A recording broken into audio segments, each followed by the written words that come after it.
So if I were to ask that question, I think earnings are. I think they're better than feared. Okay. I mean, everybody was expecting a pretty terrible earnings season, and specifically, we're expecting that guidance is going to be revised significantly down, and that's not been the case. So, Alex, if you look at the surprise number that we're getting, of course, it's much less than we were getting in the last 4 quarters, but it's actually in line with historical average. If you look at the number of beats, they're, again, a little bit worse, but they're, again, in line with historical average.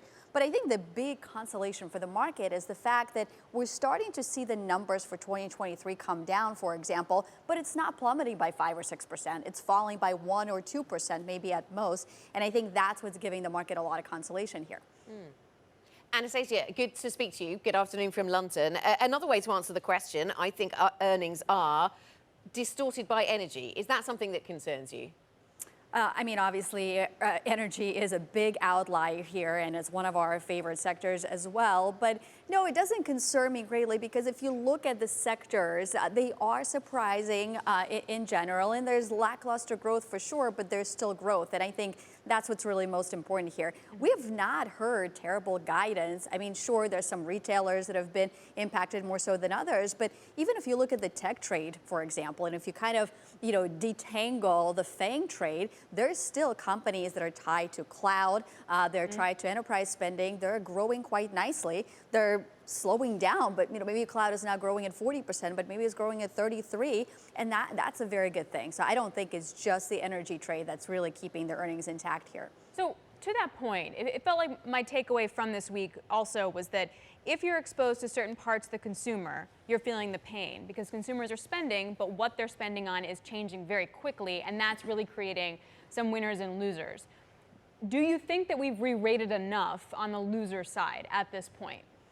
On the consumer side, Alex, I'm not convinced because I think the consumer is going to continue to feel the pinch. And you're exactly right. If you look at retail sales, or if you look at the GDP report that we just got, the consumer is spending on essentials. It's about gasoline, it's about food, and that's really what's crowding out the rest of the spending. And unfortunately, inflation is not going down to 2% anytime soon. It's not going down there quickly. It seems like next week we might see a little bit of softness in wage increases. They were growing at 5% plus. Next week, I think we're supposed to get a 4.9% number on wages. So I still think we're in the environment where the consumer is going to continue to be squeezed, and it's about spending on essentials. So yes, it might be tempting to kind of pick up the pieces in retail, but not tempting enough for me. The way I would think about playing the consumer is perhaps through the financial sector, because I think overall defaults should stay kind of in line with recent history. So that's how I would think about that.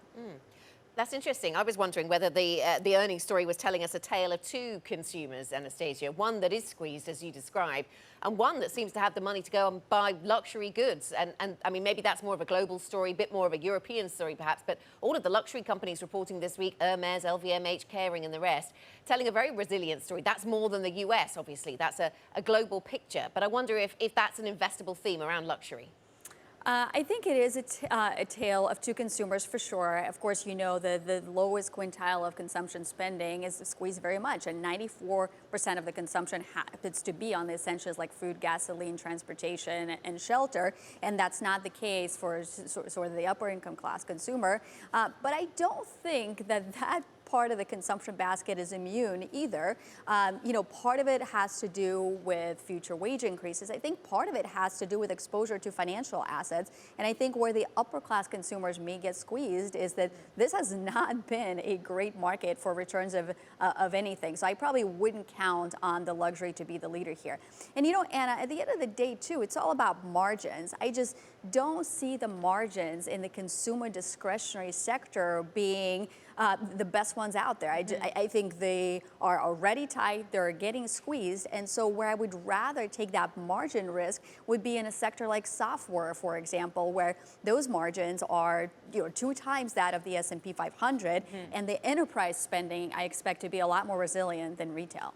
So also, if you want to look at margins, you have to look at energy. I mean, you had Chevron just blowing it out of the water. These guys are minting money, and most of them, except for Exxon, is throwing back so much cash to shareholders. You've been a longer-term bull on the energy trade. So at this point, would you still be buying energy, or do you want to lock in the profits? What do you do? I think at this point, Alex, you do step back into energy. And I will tell you, back in May, one of the things that I was becoming concerned about is that we were starting to see softening in gasoline demand, for example. We're starting to see softening in distillates demand, but energy prices and energy stocks were up here. Well, guess what? They have corrected since then. They're down about 18% since that 52-week high. So at that point, I would actually like to re-enter the trade, because if we manage to avert a recession, and that is my base case, if we manage to have the soft landing, then demand is going to be there and the supply is still constrained. Oh, and by the way, the Strategic Petroleum Reserve releases run out in October. So we're still going to be in a pretty tight oil market. So I expect oil prices to be around $90 to $100 a barrel. And guess what? That bodes very well for some of these energy companies.